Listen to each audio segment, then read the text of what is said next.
Welcome to another episode of View from the Gallagher. I'm Ian Smith, a Newcastle United season ticket holder in the Gallagher end, and today on the show we're going to be looking ahead to Newcastle's return to Champions League football after a 20-year hiatus. We'll also preview the Brentford match this weekend in the Premier League, and a little later on we'll be putting ourselves in the role of boss in our imaginatively titled segment called You're the Boss. We're going to look at what the owners, Eddie Howe, and the club's player leadership group should be doing in the next few months.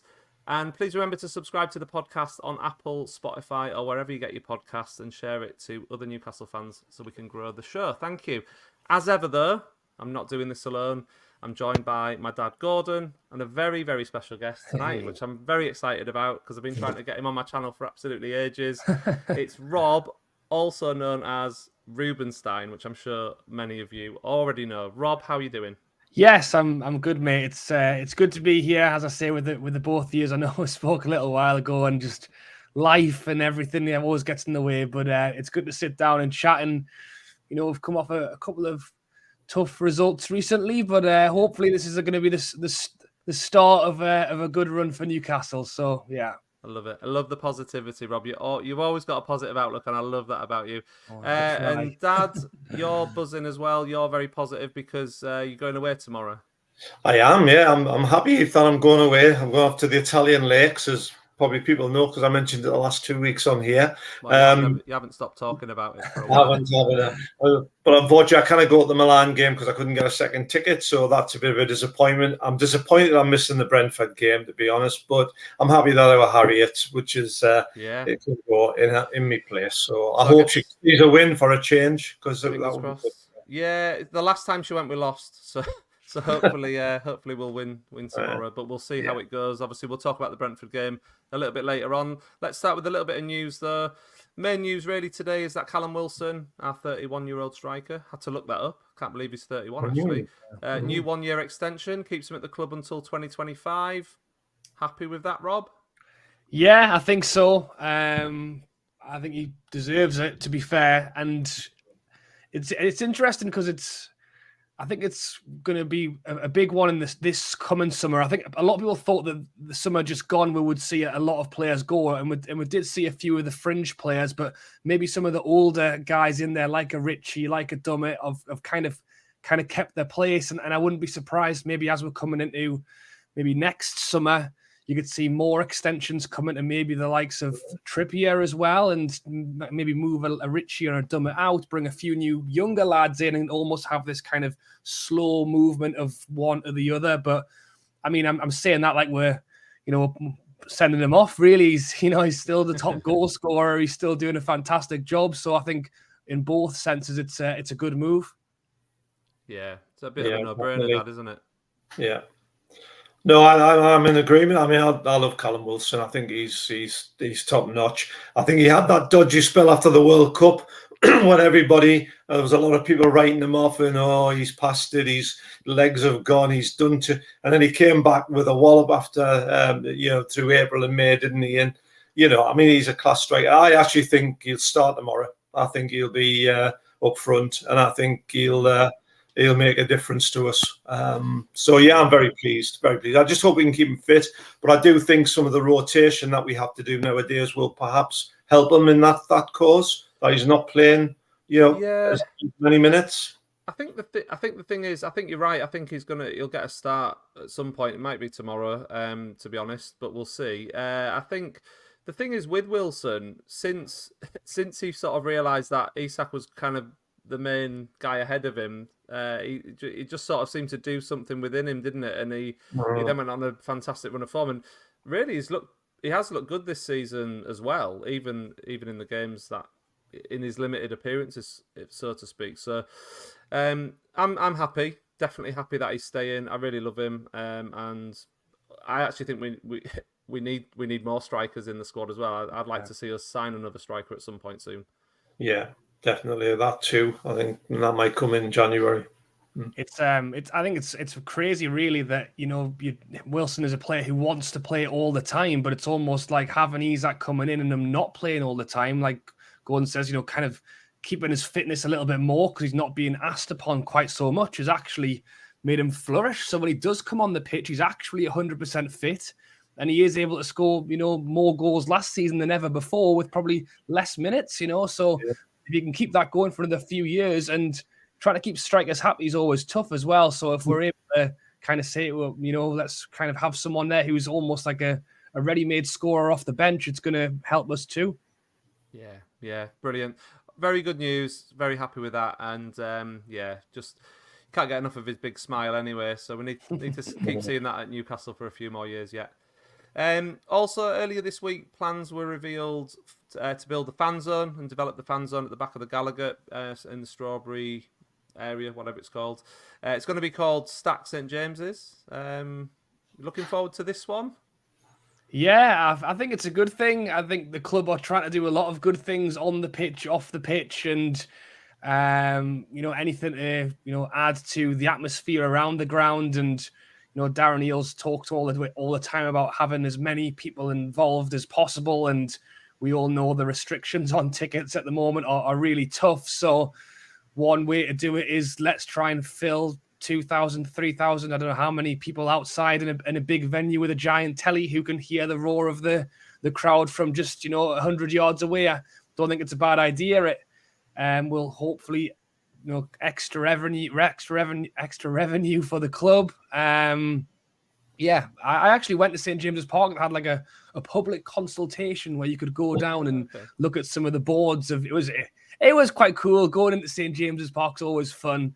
But really, it was just a bunch of easels with photos on it. So there wasn't a lot on there that you've not seen online. But I think the big idea of it was more to say that, because I think, if I'm not mistaken, I don't think the planning is 100% granted yet. So of anything, I think it's more of the idea when they go to the planning committee, they can hand over all these flyers, because I signed one and put on, yes, I want to see it happen. Here's 100 yeses. Yeah. We were open for a full evening and nobody contested it. I think is more the idea. But yeah, I'm interested. I think a lot of positive stuff going on at the moment, and that's a good tick in a box. Yeah, definitely. I think, like you say, anything that they can do to kind of involve more people. I mean, obviously the club is buzzing at the moment anyway. Tickets are at an absolute premium like never before. And this just seems like a logical step. And I'm assuming that this is obviously... This will be in place for however long it takes to then redevelop the Gallagher end, if that is possible. Once those consultations are done about all the feasibility studies done in the future. So it'll be kind of like it'll be there for a while, but it's not going to. I don't think it'll be a thing that's going to be there in say 15, 20 years time or anything. But in the short term, it makes perfect sense. And what I loved about the Amazon documentary was seeing a bit of Darren Eales and just seeing how good he is for this football club. Like, he's a man who absolutely has his head screwed on. He knows how to get fans engaged. He knows the importance of growing, new fans into the club and giving them some sort of opportunity, because obviously getting them into St James's Park, new fans, is going to be very difficult right now. So this kind of thing to get people into the city, yeah, it's good. So it can't be a bad thing. I agree with all that. And when you consider that bit of land was going to be a tower block, it's now back in the club's hands and they're developing it, it's great, isn't it? I mean, and this is something which we need because of all the reasons you've just mentioned. I think it's a positive start, and this is just the beginning, isn't it? Really, I mean, the development of the ground and the surrounding area will be an ongoing project in itself over the next few years. There's no doubt about that. One there. I was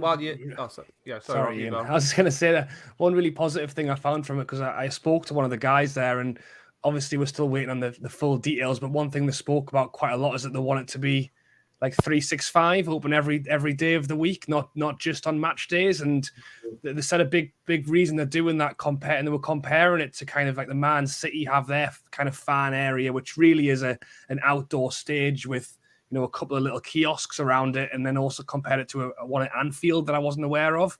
But talking about the fact that those stadiums are kind of out in the middle of nowhere, whereas in Newcastle it is literally in the centre. And they said what one great thing about that is it means they can put the money into it because they know they'll get it back. It's another reason for why it's so great being city centre stadium is that they can really push the money into this. It's not just going to be a stand outside with no cover on that people might go to. Like, they are really going to push and make it quite a big thing, which, you know, I think is also a real positive. Yeah, it did become a venue in its own right, so to speak. Just while you're on, I mean, we've talked on this podcast previously about stadium redevelopment. What are your hopes for, basically? What do you think might happen if you look into your crystal ball? Yeah, it's definitely an interesting one. I mean, again, when I was speaking to the guy at this consultation thing, I did say, because as I understand, it's a 3-year period that they've decided to have this fan zone for. And I think that 3 years kind of, more than anything, keeps the fans off the back for 3 years. Because if they still had this empty car park for another year, people will be going, where's the construction? Where's the expansion of the stadium? What's going on? So I think they've kind of been a little bit clever that it's given them time to think on how they can extend the Gallowgate. Can they extend it? How would they do it? And at the same time, I'm making a bit of use out of the area. I think it will happen. Again, as we've just spoken about there, I think, and again, when I was in there, they spoke very much on how proud and how happy they are that the stadium is where it is. So I just don't see the stadium being moved, like, no, in any near future. I think it cannot be underestimated the benefit and the asset that is that stadium being in the centre of the city. It is, and I heard about this about the Man City one. I mean, George Colton was talking about it the other day, and he was saying the Man City's is totally different because of the reasons you said, Rob, that it's out in the stick, though, out well away from the city centre, isn't it? And Liverpool Everton grounds are both miles from the city centre, and we haven't visited them several times over the years. So the benefit of the ground being in the centre of the city, I think they'll do everything in their power to keep that situation in place. It's a fair point. I mean, you've only got to look at the Rugby League Super League's Magic Weekend. Obviously hosted at St James's Park for several years. Then they tried to switch it to Anfield, and the rugby fans absolutely detested it, to the point where they cut the contract short with Anfield because there was nothing around Anfield to do. Whereas in Newcastle, the fans could come and go, they could go into the city centre, and then sure enough, the Magic Weekend was moved back to St James's Park, and it's very, very popular there. And it is an asset. It's such a massive asset to have it where it is. It is unique for the size of the stadium it is. And I think they will do absolutely everything they can to do that. And I hadn't picked up, Rob, on the fact that the stack thing was just for 3 years initially. So that's really interesting. Yeah, I think it is quite telling, because I think I suppose if they are, joining in with the stack, there would have to be some sort of contract to begin with to understand how long they were wanting to do it with them for. But I do think 3 years is kind of just long enough, but also not too long that they're not like overextending on maybe deciding actually we would like to do something different here. So I definitely think some sort of extension to the stadium's on the cards, but I think they'll have to come up with some weird and wonderful ways to make it work, to be honest, with where the stadium is. That's all. Yeah, it's definitely going to be interesting. Just a final bit of news. 2 of our Premier League fixtures in November have been switched. They've got a new kickoff time. One of them's the Arsenal at home game, which is Saturday, the 4th of November now. 5:30 p.m. kickoff, which seems a very popular kickoff time for us this season. And then the Bournemouth away match is now on Saturday, the 11th of November at 5:30 p.m. as well. So 2 more 5:30 p.m. kickoffs. And really, there's been a bit of... I mean, things get moved for TV all the time, of course, we know that. But it is another kick in the teeth for the away fans, really, for Newcastle, because it's another 5:30 p.m. kickoff. It's going to be a late finish on the south coast. It is what it is in modern day football, isn't it? But it's still a bit rubbish. Yeah. Having said that, I think the 5:30 on a Saturday is better than the 4:30 on a Sunday or an 8 o'clock on a Sunday. So Well, that's a fair point. Yeah, I mean, did you get to many away games, Rob? Yeah, I'm trying to. Last season, I only went to a couple, which was, I think, the least I'd been to for a while. It was a couple of seasons ago. I was quite proud. I think I got to every one in a single season, so that was a good year. And then, well done. I know, yeah, it was good fun. And then, as you say, the last couple of years, to be honest, have just been tougher because of the takeover as well. Just struggling like most to get on away tickets. But having said that, as much as people are happy or unhappy with how the away tickets have changed, in fairness, they've changed probably for the better for me this year because the points are going way lower and they're dropping into where I can actually get one. Previous to that, it was relying on friends or whatever, which I still did all right out of. But this season, hoping to try and pick it up. I'm not going to AC Milan. I know, Gordon's, you're over in Italy, but it was just come a bit too soon. But I'm hoping to try and get to Dortmund. I think a lot of Newcastle fans are looking at that one just because it's a bit further away to get your money from work, save up or whatever, and then actually get it sorted. So I know a lot of people up here who are just going to Dortmund just for the they're just going to Dortmund. They're not going into the ground. They're going to just be in the city. Yeah. I mean, that's a bit like going to the Wembley, isn't it, without a ticket and just being in the vicinity of it all. So don't you think though that the coming together of Dortmund fans and Newcastle fans is going to be glorious though? Absolutely. That's two great fan bases, isn't it? Who very true.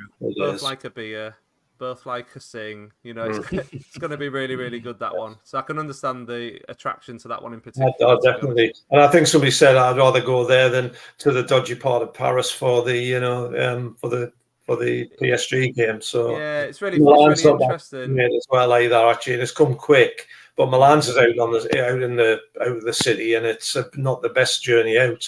And at the stadium, I've heard very few people talking about going to Paris, actually, which is really interesting. I know, it's amazing, isn't it? Really. Yeah, definitely. I think we'll enjoy them coming to St James's on the 4th of October. That'll be good. So yeah, I'm definitely looking forward to that. Yeah. Anyway, before that, we've obviously got a huge match at the weekend against Brentford. Botman and Tonali, both doubts, but manager Eddie Howe hopes to have both available for the team. And midfielder Elliot Anderson also definitely available after he withdrew from the Scotland squad earlier in the week. We're coming in off the back of a bad run. Are we feeling confident, gents?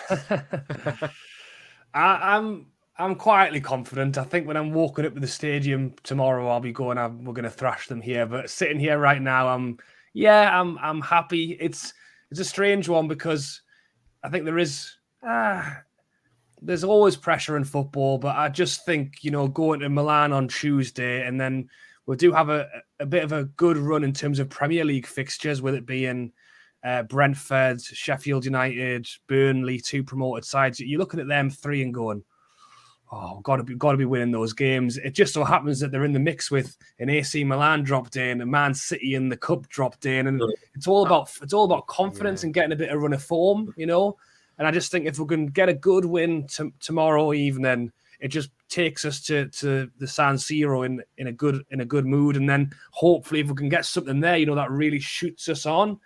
Eddie Howe spoke in his press conference about how he's going to make sure the players are up for it. I think the crowd will definitely be up for it. It's been a 2-week break, not a great start. There can be a lot of people expecting a result. I'll be one of them, so I'm hoping it's a good one. Yeah, if we had a repeat of last season, that'd be good, wouldn't it? That'd be good, wouldn't it? Yeah, I think I've been nervous about every game that we played this season, despite so I'm nothing new about that. But I do think there will be a few changes to the team. I think Tonali won't play. I get the impression from reading in between the lines what Eddie Howe said today. I think Botman will play. So I think the back 4 with Pope in goal will be the norm. What if you like? So Trippier, Sharp, Botman, and Byrne. And I think midfield, what we'll have is Bruno and Joe Linton with Sean Longstaff, and then Anthony Gordon. And I think he'll bring in Jacob Murphy down the right, and Callum Wilson up front. That's my idea of the team tomorrow. And I think the bit of fight, not a fight, but a bit of intensity, a bit of running in midfield from Sean Longstaff. And Jacob Murphy has never let us down in the games he's played. So I just think it'll freshen it up a bit, and we'll give a good go tomorrow. We've got to be careful about them because they've got some decent forwards again, haven't they? But I think we should be looking to beat Brentford if tomorrow. And I'm quietly confident. I hope I'm right. Yeah, it's interesting what you say about the team. I suspect you might be right about the defence. I know people are calling for Hall to come in. I feel like he's more likely to make the changes in the areas that you've said, particularly dropping Almiron and bringing in Murphy. I do think that will happen because there's been a lot said about Almiron. We all know that, and you can have your opinion on what he brings to the team or what he doesn't in a sense. But I think it would just be wise to change it up a little bit in terms of and I think the other thing about it with Almiron for me is he's travelled back from his international games, so he has a good reason not to play him right from the start. He'll be on the bench, and I think Almiron may come back in then for Milan. This is the other issue I was about to say. Like the other thing is, 3 days later we'll be kicking off in Milan, so I think this is the time when we'll start to see a little bit of rotation between Premier League and Champions League games. I think the key to this match is Bruno. He's been in good form for Brazil. He looks happy and settled when he come back in, and you just hope that we start to see the Bruno that we know we've got, because he hasn't been on top form. He's still a great player, but he needs to impose himself a bit more and play with that smile and that happiness and that bit of aggression that he can do. And I think that with the midfield being set up that way will actually benefit them. Okay. What do you reckon, Rob? No, I agree. I think it's almost like a moment where people have kind of been saying, is Tonali working? Is Tonali not working? And now he's injured, and it's as a give Eddie Howe an easy decision, right? Okay, well, we're not going to play him, and we'll put Longstaff in, and we'll try and do what we were doing. But at the same time, it's even if that does work really well, then I suppose it gives Eddie Howe a bit of a question of how does he go forward next. But I think if Tonali was fit, I think he would have played him. I think Eddie Howe has picked out how he wants this team to work, and although it had a little bit of a blunder in the last game and against Liverpool, it did also work perfectly against Aston Villa. So it's just trying to get that team, make it work. And as you've said there, if Longstaff comes in and does a great job, and then it goes to the AC Milan game and Tonali is fit, does he then let somebody go? I suppose these are all good things, because we've had seasons previous where we've literally had 11 players and then you were absolutely screwed. So to even have the ability to kind of say, well, we could bring a Murphy in, we could even have people are saying let's play Gordon and Barnes on either wing. Yeah. I don't know how I feel about that. I think I would actually prefer to maybe see Isak on the left with Wilson. I think Isak, because the one we haven't mentioned and all this, I'd him drop now, but I think he will give him a bit of we'll start him on the bench tomorrow. I really feel that's reading between what lines what he was saying about Callum Wilson. But Isak's a great option to have coming off your bench. I mean, it's just where we were too, 18 months ago even, it's just, this is what it's about. We've got a squad of players who are good players. We need a bit of rotation, because they'll not be able to play every game. I honestly think Tonali will play in Milan on Tuesday night. I think that he is carrying a bit of a knock, but I feel that he'll be ready to play against Milan on Tuesday. Maybe he'll come on as a sub on Saturday. Who knows? This international break has given me the time to kind of reflect a little bit on sort of where we're like those first 4 matches. Now, the Brighton game, I just think we sort of need to just hopefully write that off as a bit of an anomaly and a bit of a shocker. I think the Villa game was so good. I don't believe we've gone from that performance to suddenly just being a complete disaster, because the Man City game wasn't great in the sense that we didn't impose ourselves as we all wished we could, but it wasn't bad either. Like, that's, for me, I don't think it was a terrible performance against Man City at all. I think it looked worse after the Liverpool result, if that makes sense. But again, the Liverpool game, although it was a bit weird, we battered them in the first half. We showed that we are a good team. Yeah. We've talked before about the turning points in that Liverpool game, and their red card actually making us play in a different way and kind of affecting us negatively. Now that's on us. That's not on Liverpool. We did that to ourselves. And of course, to throw it away in the way we did was just kind of, it's again a bit of a freak thing to happen, really. And we just have to live with that. But I think it's just, I don't think it's as bad as we all feel it is, if you know what I mean. No, I definitely agree with you, and that's because they even said it today at Eddie Howe's press conference. I think we're actually only 1 point worse off than we were at this point last season after all of the draws we started out with, and like you say, if we'd lost against Man City, and then we'd beaten Liverpool, then it would, and then fair enough, Brighton wasn't great, but you look at it in a different light, and I think that's why you now go to Brentford, and if we beat Brentford, you almost just choke off whatever's happening and gone, right, well, we're back to winning ways now, let's kick on. The worry is if we lose, as you said Bruno's coming back, feeling fresh, great time with Brazil, get a win, we're back into training, we've got AC Milan on Tuesday, that's what a lot of it, that's the thing with Bruno, and people are saying, does he have a knock or is it confidence or whatever? Like 3 points just changes it all. It doesn't matter anymore, just totally win a game and it's all new. So I'm hoping that we can do that tomorrow. Yeah, definitely. And remember last season he scored twice at home against these.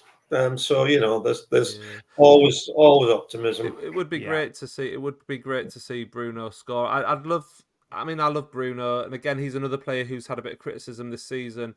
It would be great if we could see the Bruno of that first 12 months that we had him. It'd be great if we could kind of get that player back, and because we know that he's had a knock for a while. We know he's played through pain and he's played through injury, and we kind of hope this season would be like he'd be raring to go, and it hasn't quite clicked for him for whatever reason. That might be down to him. It might just be down to the way the team is balanced. But yeah, it'd be just really good to see Bruno have a really good man of the match performance and kind of lead the team, actually sort of be on the front of it all tomorrow, and and be really involved in it, and hopefully in a win. Yeah. Well, I was going to say without Tonali as well, will Bruno feel like it's because Tonali's been running the show for a lot of the games, somebody else needs to grab it. Maybe Bruno, put on his big boy shoes and take the ball and do it himself. That was what I'd like to see. Yeah, definitely. Does anyone want to put their neck on the line and make a prediction? I'm going to do one when I've done this.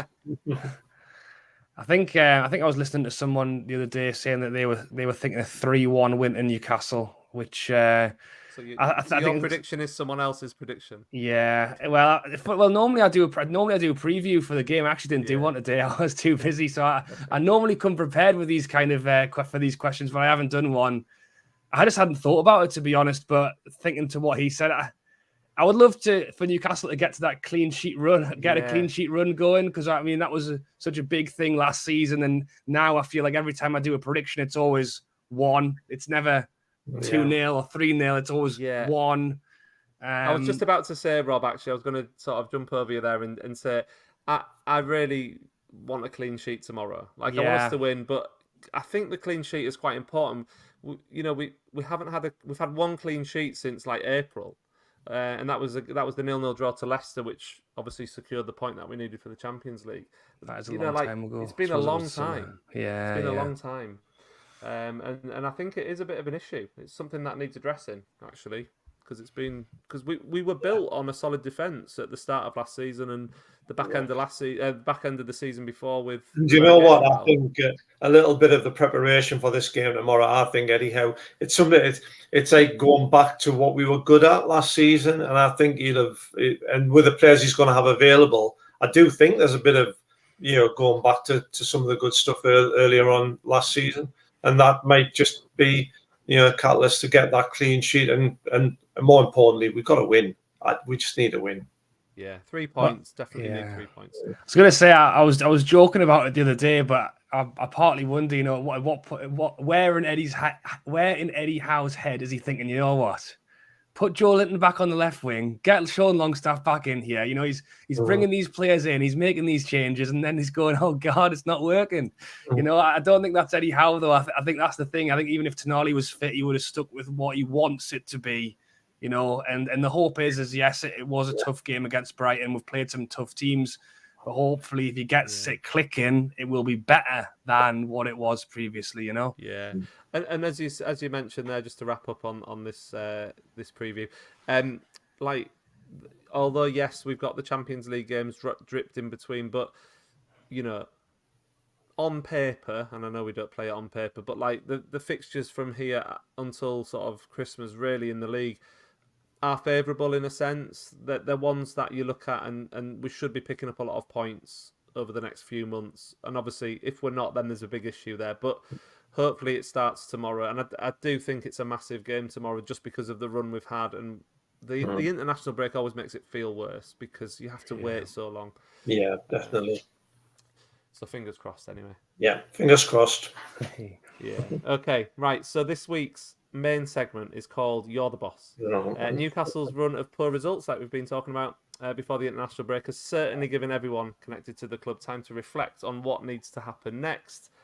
So what does need addressing in the team and in the club as a whole over the next few months? So what we're going to do, each of us are going to take turns to think about the priorities for the owners of the club, the manager, Eddie Howe, and also, I was going to put the captain, but we've kind of got two captains, and we've also got a leadership group. So we're going to look at what the players' leadership group need to kind of do in the short term, I guess. So how do those involved at the club sort things out in the short term and in the longer term over the next few months? So let's start with Eddie Howe, because I think that's the most logical place to start, with the actual team, the manager.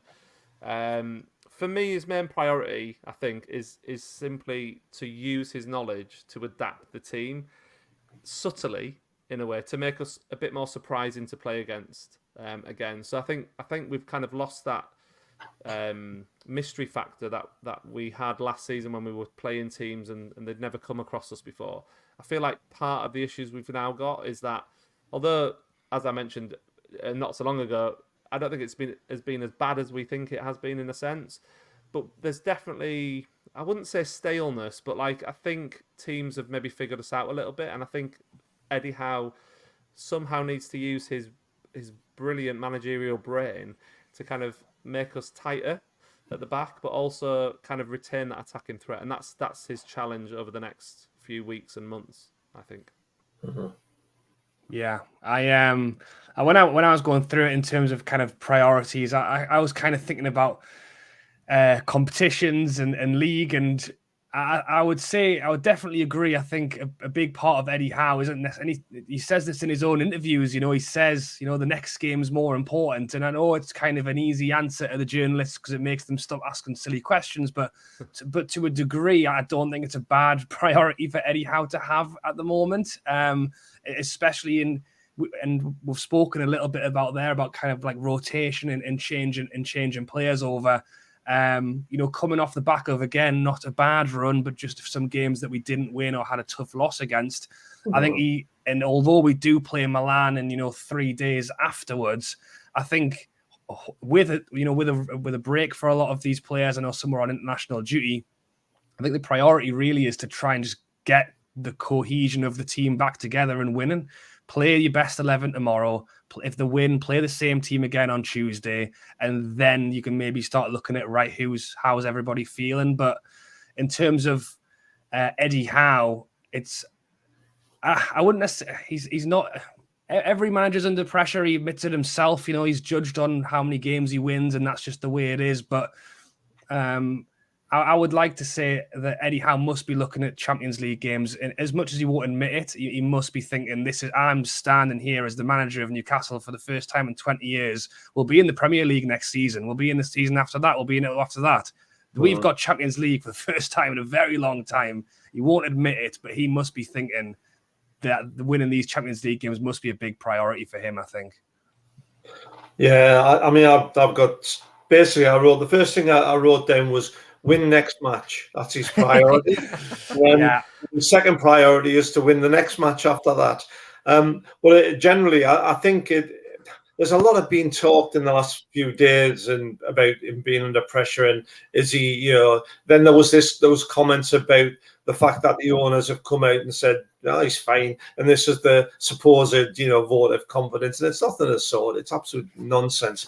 And I think what came out of some of the videos and some of the back end of the season chats with some of the players was that they didn't admit what their targets were, but they've got targets.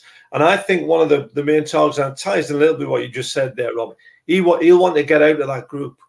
I think that's what the club will want to achieve. If we can actually make a presence, because I read different things in the national media, and some of them just write us up totally. We'll never get out of that group. We're no way. But then on the other hand, we're sort of assessed as being probably got the biggest chance of getting out of the group from other people. Can I tell you something? Can I tell you so? Like, I'm not as active on Twitter at the moment. I've had to kind of step away for a little bit. I do this every now and then. I step away from Twitter. I then go back to it. I can't help it. It's a bit of a weird place. But to be perfectly honest with you, on Twitter, I try just to be not. I never try to like gloat or rub things in on other fans. Yeah. But I have got bookmarked lots of tweets from people who immediately said when we qualified for the Champions League that we would go out in the group stage. So I'm absolutely praying that we get through the group stage, Dad, because I just think there's so many people out there doubting us. There's so many people who just think we're there to make up the numbers. And I would absolutely love it for once if Newcastle stuck it to them. Yeah. And I think, as I said, the priority for the club, I think Eddie Howe, he will want to do that. He will want to get out of that group because he wants to win every game anyway. But I do think it's a target. If they can get into the knockout stages of the Champions League, that would be a great achievement. And I think you want to go beyond that when he gets there, But I think that's an initial thing before Christmas. I think the other thing is the league form has obviously been indifferent to start with, and you mentioned, Rob. I mean, we didn't win our second game until the beginning of October last year. So we're not a million miles away points wise. I think performance wise, the Brighton was disappointing. But I think, again, internal target, I think the club will want to finish in the top 5 so we qualify again for the Champions League. And I know as fans, there's lots of fans say, I want to win a cup, I want to win a cup. But, I just think if we can win a cup, great. But honestly, I think finishing again and qualifying for the Champions League will be high on the agenda. Yeah, quite. I mean, I've said all along that our aim this season should be to re-qualify for the Champions League next season. Because if we get there once, it's amazing. But if we get there twice, it gives us the opportunity to stay there, I believe. That's what I think. I think lots of teams can get there once.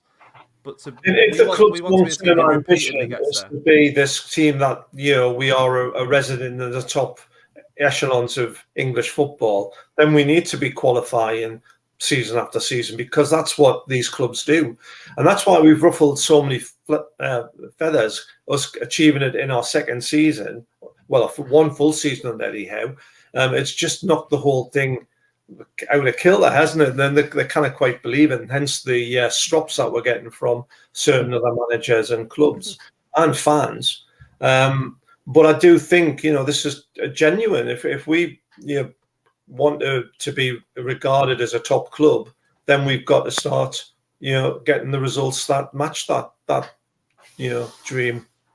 No, I definitely agree. I think the Newcastle fans have celebrated it in the exact way that they should have done, which is, wow, it's Champions League, group of death comes out, we're playing these big clubs and everybody's in such a high spirit and an excitement for it. But that's the thing at the moment. It's almost like we've done it, we've got it. Yeah. But that's the thing, you don't want to let it go. You want to make sure you continue to get it, and that is definitely something that.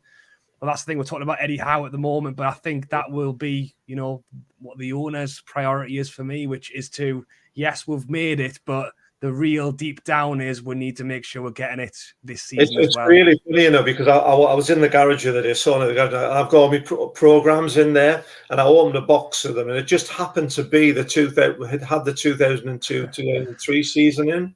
Nice. And one of the first ones I pulled out was the Juventus home game, which I think was that the one Andy Griffin scored.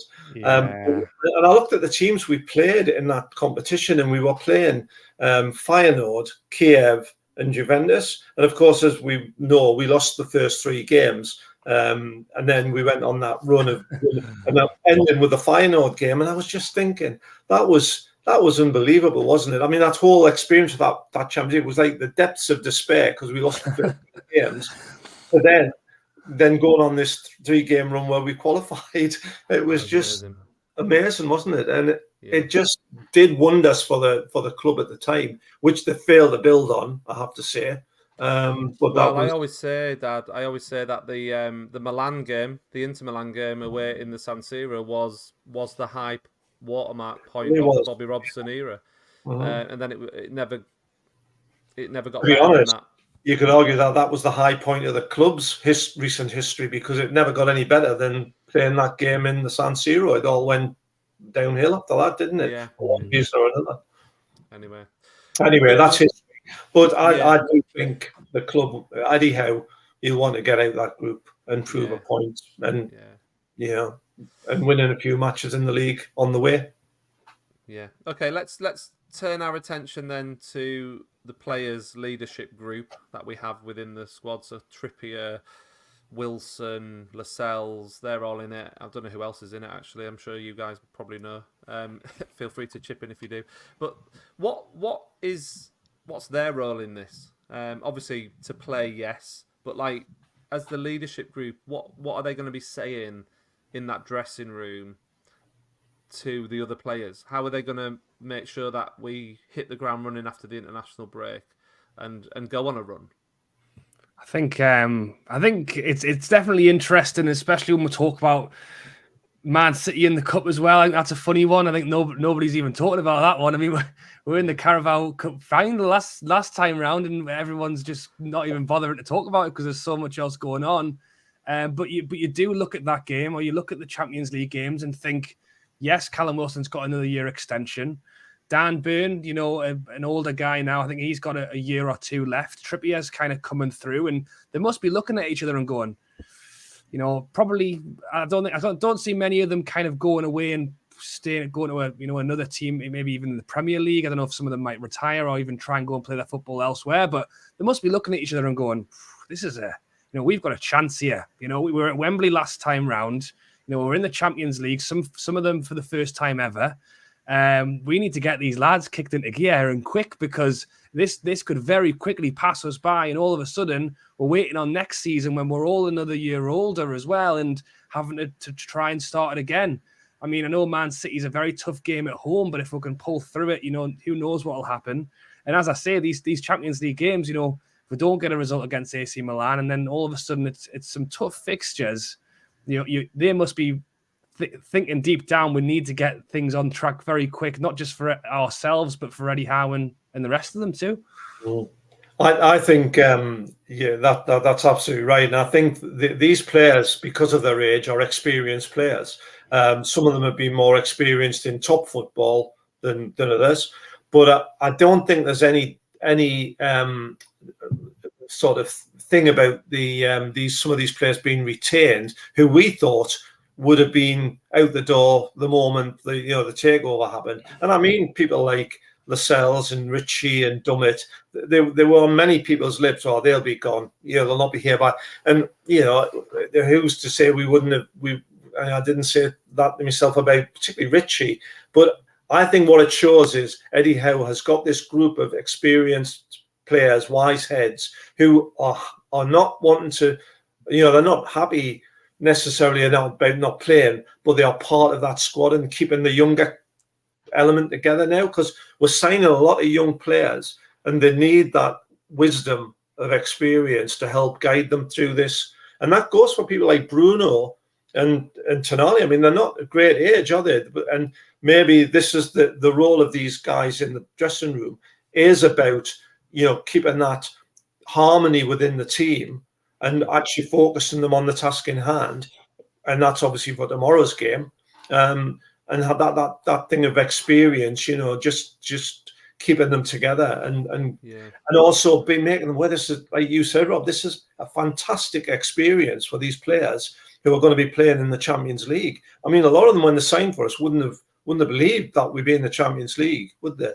No. So it's a fantastic opportunity, and I think those old heads and the wisdom of experience will be essential in helping Eddie Howe and Jason Tindall through the coming months. Do you know what it's very, very different, but it's sort of, when I was thinking about this, I was thinking, if you cast your mind back to the dark days of the Ashley era and the first relegation, we lost, was it 6-1 or something to Leyton Orient in a friendly? And then we had a group of players, didn't we? We had Nolan and Barton and some of the other senior pros who were effectively a players' leadership group within the squad. And they basically, after that game, because the club was in absolute turmoil, they said, who wants to be here? And they said, who wants to be here? And they helped people who didn't want to stay get out. Now, obviously, we're not in this situation. The club's already very united.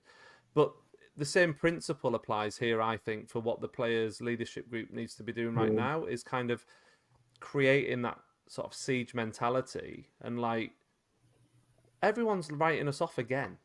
Yeah. Let's just stick together. Let's show everyone what we're about. We're all in, and we're going to be a tight-knit group, and we're going to go out there and do our talking on the pitch. And you know what? I was reading an article yesterday, and it was Eddie Howe was quoted in as he was talking about the players they want to bring in January, because they're already preparing the way for this. But one of the things he said was, we look at the people with obviously the right ability, but more it's about whether they'll actually be right for this group. Have they got the right temperament? Have they got the right attitude? And I think so. A lot of people are saying, "Oh, we should go and get this player. We should go and get that player." The actual process of buying a player is much longer than people think, and they do the homework, they check it out, and so far, as far as I can see, there's not been any real errors of judgment, has there? And I think that's really important when you're splashing particularly big amounts of money on players. And look at the clubs who've splashed big amounts and haven't got it right. And I look at Everton, I look at Manchester United to a certain extent, and Chelsea now. They've just thrown a boatload of money at players. But is it a team?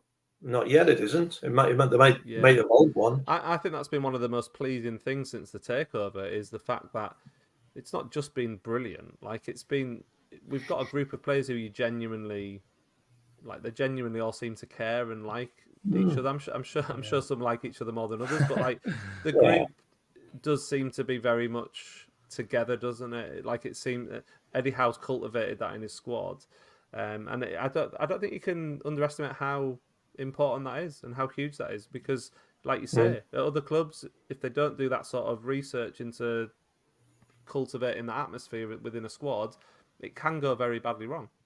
Yeah, and I was going to pick up on something that you said there, Ian, before, which I quite liked, was about the kind of mentality of the squad. And I do actually wonder how that's kind of making that change into this season, because, previously, I know Champions League-wise, people are kind of writing us off, but, Premiership-wise, it was all, where will Newcastle get to? Will do mid-table? All of it. It was always that kind of underdog feel, like no one expected us to do it. And we're gonna prove them wrong. We're gonna do it anyway. It's interesting at the start of this season, because all of a sudden a lot of people are going, well, Newcastle are going to be up there. Like, it's just expected that after one very good season, now with a season juggling multiple competitions, it's just expected now. And the players are going to have to try and, I guess, adjust their own mentality to kind of deal with this. Yeah, we're not just the club who have way overdone what was expected. It's almost now like the expectations gone from here to there. Now can we actually hit the expectations? So I think that's something else in the changing room that needs to kind of change as well. I think one of the most interesting things that came out of I think it was the fourth video, was when they were talking in the boardroom, and they were talking about the research they'd done into teams who had qualified for Europe and their drop-off in performance the following year in the league. And it was quite noticeable, wasn't it? It was quite a marked change. And so the owners, the people running this football club, are aware of what can happen And I think one of going into what they're planning and what they're doing, it's about them trying to offset that and plan as much as they can to provide Eddie Howe with the tools that he needs to be able to maintain that position in the top. And it's going to be more difficult because of, as you say, expectations about it's a different season. Teams have worked this out. You can't stand still in football. We said that last week, didn't we? You've got to always be looking to change and tweak and move on whilst keeping that unity and that bond together. Yeah, don't you think the Amazon documentary, I know some people didn't think it was that great. I enjoyed it quite a lot, actually. But I think little snippets like that were interesting because actually it shows that all this talk this week about, I think the BBC were trying to blow it up, weren't they, about is Eddie Howe's job safe and all that. Like, I think those kind of behind-the-scenes conversations that we were able to see and everything else we saw from the series through that we saw from the owners was... It's quite interesting that actually they really do have their heads screwed on. They're not overreactive people. They're very measured and kind of. I think they're aware of the realities of the game. Like they know, like you say, Dad, the drop off of teams the next season. I guess unless you're a really established team, it is going to be there. If you're playing European football, we all know that, and yet the expectations in the league still are very high, and people still expect us to just repeat what we did last season, and it is going to be harder because, we've bought a few more players, but ultimately, it's going to take a few years, and that's why I think re-qualifying for the Champions League this season would just be for the club is the most important thing. I mean, and that's the thing. I know we're coming on to owners in a moment, but I think that is the sustainability thing again. I think for the players, the group that we've spoken about, and even Eddie Howe, kind of to a degree. I mean, Eddie Howe could be here as long as the owners potentially, but for the players especially, they are here for a maximum amount of time. So for looking at them, they probably, as I said earlier, they're looking at Champions League like we've got to get a good one going here. Owners wise. They've got their 5-10 year plan.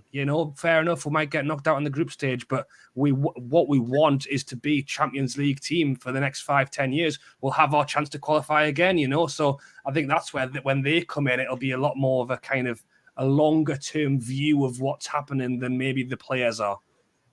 Yeah, great. Well, I'll tell you what. Let's go to the owners. So the sort of the final part of this You're the Boss challenge, put your ownership cap on. What is it over the next few... It is more of a medium-term thing, longer-term thing, I guess, but really kind of looking over the next few months. What is it that they need to do? Like, what... Have they done enough this summer? Or is there still work to do? I guess there'll always be work to do now. We're in this kind of cycle. Yeah, I think you've answered that one. The whole this is an ongoing process, isn't it? I think that in a very short term, I'll tell you one thing they need to fix quite quickly is the ticketing office and the ticket situation. I went on the phone yesterday and I was on for 1 hour, 50 minutes. I managed to cut both my grass foot and back, and I managed to, tolerate while I was on hold, and eventually I got through. And thankfully now, because you've got minutes on your mobile, it doesn't actually cost you anything to hold on. There was one lad on Twitter said he was on 2 hours, 2.25 hours, and then he just got cut off when he got the number one. And that, wow. So there's been a lot of this, there's a lot of it going on at the moment. There's a lot of moaning about the ticket situation, and I really think as a club they need that's a short-term thing that they could probably do quite quickly to make that whole situation better. So that's one thing. The bigger thing, I think, is obviously the development of the team, and that's obviously important. But I think the development of the ground, and we touched on that earlier, they've got to find a way of getting St James's Park with a bigger capacity. Yeah, it's interesting you mentioned that, Dad, because actually the second thing I'd written down was announce plans for the stadium. And we kind of talked about it earlier, didn't we, with the Stack thing and like it only been there for 3 years. But really, I think it's really important that for the sanity of everyone, that something's announced in the next say 12 months or whatever.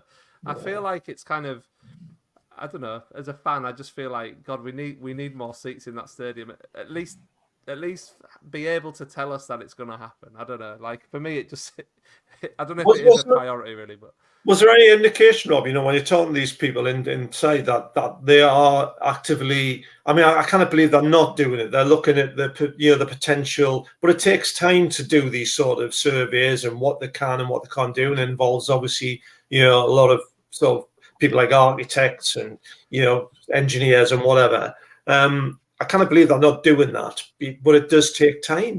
Building things does take a time, doesn't it? Yeah. So, well, Darren Eales said, didn't he, that they're doing this visibility study, which is meant to last around a year. And when I was in there, they were just, as I say, it was a public thing, so there was other people there chatting away as well. But one of the guys there was, I think, one of the money men from the club. He was kind of saying, it's 3 years and da da da. And I kind of said, so after those 3 years, is that when you're going to start extending the stadium? And he was like, oh, well, I couldn't possibly say. So he wasn't really answering the question, but I think it is telling that they're, because they could have, built whatever they wanted there. I think it is telling that they've kind of gone for that stack feel as well, because that is basically metal containers just placed on a bit of ground. They're not digging into the ground. They're not really changing or doing too much there. Although it is clear they do want to spend money and make sure it's a good one, I think. And the fact that they want to have it ready for the 1st of January as well. So, I mean, it's not often, good, like big buildings are built in, 4 months time. It would suggest that they could probably take it down again in, a fraction of that time. So all of a sudden, hang on, we've just had the study through. We can actually do the stuff we want. Let's get cracking with it as quickly as possible. So I think that is potentially telling. But at the same time, I do agree with what Ian says, which is that it's a big topic of conversation on fans, and you're never going to get away from it. So the sooner they do say something, maybe the better. Yeah. I have to tell you, lads. I mean, when I first started going out, we had the 3 open sides to St James's Park. And all the talk was, when are we going to build a new stand? When are we going? And they did build a new stand, and it's that concrete monstrosity that is the East Stand. And it was for a few years, it was called the New Stand. It wasn't called the East Stand. It was the and then we said, well, when they're going to build the rest of it up, because then they knocked the Leazes end down in the mid-70s, and it was an absolute, you had these 2 ends of the ground, they were awful, and we waited 20 years to get the the John Hall inspired revival of the ground that we have now. So hasn't been touched now, has it, for 23 years? 20 I was going to say they had they were saying today it was that Shearer Roy Keane video that was going around when he got him sent off, and you can see in the background the stadium looks exactly the same as it did back in 2003. So there you go. Crazy. Okay, so apart from the stadium, what do we reckon? What do we reckon the owners? What are their priorities? We'll just wrap this up. What are they? What do you think their priorities need to be? I think and that's what I was kind of coming to was, for the owners, I think they're, as much as I'm sure they want to see us go Champions League, I think, because that's the thing, you talk a lot about kind of the players doing well. The owners, I'm sure, want to do well, but it's also kind of like brand, image, seen by the world. And I mean, going through past the group stages into like quarterfinals, suddenly the world really is watching, and that's where they will show their new, seller, sponsor, or just the black and white kit to get everybody loving the club. As that must be a big image. But as I say, I do think, as you've said, Gordon, from the behind the scenes at the Amazon, they were very clear on their, the difference in how teams do, like spend wise, and then also that directly correlates to European football. If we want to spend, if we want to have the wages, dropping out of a Champions League, you could even go as far as, it's believed that when Manchester United have signed these big deals with Adidas and stuff or whatever, just as we are doing so, when they weren't in the Champions League, they saw big drop-offs in their commercial revenues from sponsors. They saw big drop-offs from TV. So that's the thing is, yes, quarterfinals would be great, but for sustainability and the owners, Champions League every year is what they want to build on. You can kind of understand why these, so-called, top 5, top 6 clubs need to stay in it, and any upstarts like us coming along Yeah. are seen as bad news. The word I wrote down to cover what you just said is revenue streams. That is, and they talked about that in the video, didn't it? It's about revenue and about the additional income, and that drives up the amount they can spend on players, because obviously you've got the financial fair play stuff as well. So the more money we've got coming in, the more we can spend, and it's a circle, isn't it? And that's what it's about. Here's a question for you, just to come as we wrap this up. Obviously, let's imagine we don't qualify for the Champions League again this season, right? Yeah. So then we're in a position where we need to reinvest in the squad, but PPA, not PPA, what am I on about? FFP, goodness me, PPA is something very different, isn't it? I don't know where that came from. FFP is kind of hamstringing us a bit. Could you see a scenario next summer where we sell a big player in order to then say, right, let's sell this player for 50 million quid. That's going to let us spend X amount to reinvest, because we can then spread those payments out because of the way it works. Your money you get in is instant, isn't it? But then you can spread your payments out later on. Do you think that is a realistic thing that the owners might have to consider next summer? It's not beyond the realms, is it? I mean, I think we've got to get used. I mean, and somebody said this a couple of weeks ago in an article I was reading. We as fans get very attached to players. We get, we love the players and the ones that are our favourites and the big stars. But actually, if you look at the record of some of these top clubs, they buy and sell top players all the time, don't they? And that's because they raise the revenue to reinvest. And I think the proviso is, isn't it, that we sell them to then reinvest. In the past, we've sold players which the money's not being reinvested in playing squads, and that's when you get the downward spiral and ends up in relegation. That's what's happened over the years with this football club. So the answer to your question is yes, I could see it happening. I think a lot of people will be unhappy, because people are always unhappy. Even when they're happy, they're unhappy because there's always something that they don't like. But I think it's just a course in our fan base, isn't it? But it's going to become a bit more the norm for us over the next few years. As if we become one of these elite clubs, then this is what will happen. It just does.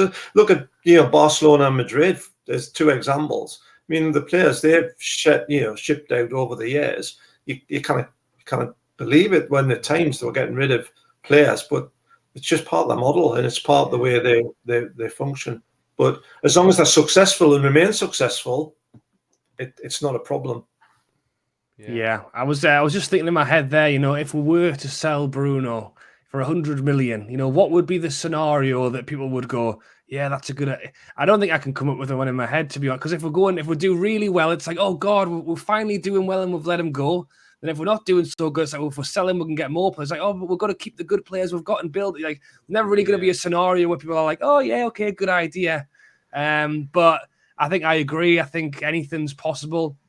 It's funny, actually, whether there's rumours with his new contract that one of the sticking points is that it's because Bruno actually wants a release clause placed on his contract. And I think that's possibly because the owners have the power to turn down, they reckon that Liverpool offered 100 million and then they didn't blink. They said no straight away. As Bruno thinking, well, actually, if Madrid did come knocking, I want the opportunity to go. And if I don't put it in, maybe I won't go. So there's also the possibility that players, may want to move and we can, take the money for it. So. And I would like to see a clause put in Bruno's contract that he's not allowed to be sold to Liverpool or Manchester United. Sounds good to me. Else, well, yeah, that's the to a club outside the Premier League is probably not a bad shout. Yeah. Very good. Okay, let's just wrap up very quickly with just talking. Obviously, we can't let this opportunity pass us by. We're playing our first Champions League match in over 20 years. By the time kickoff comes, very, very exciting. AC Milan. I mean, I don't know. I don't even know what to say. Like, it's just very exciting. Does anyone want to say anything? I think it's, to be totally honest, I don't think I'll be really feeling it until the Champions League music plays right now. I mean, as was said earlier, I'm not off to it. I was talking to the lads a little bit in the group chat saying, we're going to go to a pub or we're going to go to somebody's house. I don't think my plan is to sit and watch it at home. I think I need to be somewhere to just let that electricity out of us, to be honest. So maybe see what happens tomorrow and then see if we're going into town or whatever. But yeah, I am very excited for it. I think I'm doing an Eddie Howe and just thinking about tomorrow at the moment. But yeah, I am excited and just want to see us do well and just want to enjoy it for what it is. You know, you talk about the Dortmund game, you talk about, having Mbappe at St. James's or even the later stages. You know, it would be nice to kick off with a good start and think, you know what, we've got a good chance here. Like we were saying earlier about the Juventus group when it was all down and then up again. I mean, it would be nice to get a win and to have that real feel of this is happening and not the other way around. So, yeah, looking forward to it. Yeah, I am as well. And, the fact that I'm in Italy at the time, I'm going to obviously try and find it on a local television. Without loads of AC Milan shirts in the pub as well. Yeah, you be careful. No, that's exciting. I mean, like we said when the draw was made, if you'd said that we pulled out of the hat AC Milan, Dortmund, and PSG, it's just, I mean, it's just what we all want. It's what we want. It's what we want. And we just got to embrace it and enjoy it, haven't we? Really, and hope that we can, as we say, get out the group and prove a few people wrong. And by getting a result on Tuesday, and that might be a draw or even better a win, but just to give a good representation of ourselves, I think would be a fantastic. It'll be a fantastic occasion, I'm sure. Yeah. Very good. Yeah, I agree. I think it's going to be in a way. It's kind of like there's not a lot of pressure on it, but also knowing this squad, knowing this manager, they're definitely going to want to prove something to a lot of people who have written us off already. So, did you hear him talk in his interview because he was asked about this, and he said, "Well, it's just another game." He said, "We're flying a bit further, but it's not that much longer to Italy." And then we just response. Same way, typical response. Although I thought it was quite telling, really. But no, it's great, isn't it? If you can't enjoy it, then what's the point of being a fanner? What's the point? Definitely. So it's going to be a good week, right? Thank you, Dad. Enjoy your holiday, Rob. It's been an absolute pleasure having you on. Thank you so much. Yeah, great, Rob. Thank you. No, thank you guys for having me on. It's been fun. And please remember to subscribe to the podcast on Apple, Spotify, wherever you get your podcasts. Share it to other Newcastle fans if you can to help us grow. That'd be amazing. Thank you so much. Enjoy Brentford, enjoy AC Milan, and we will see you next week.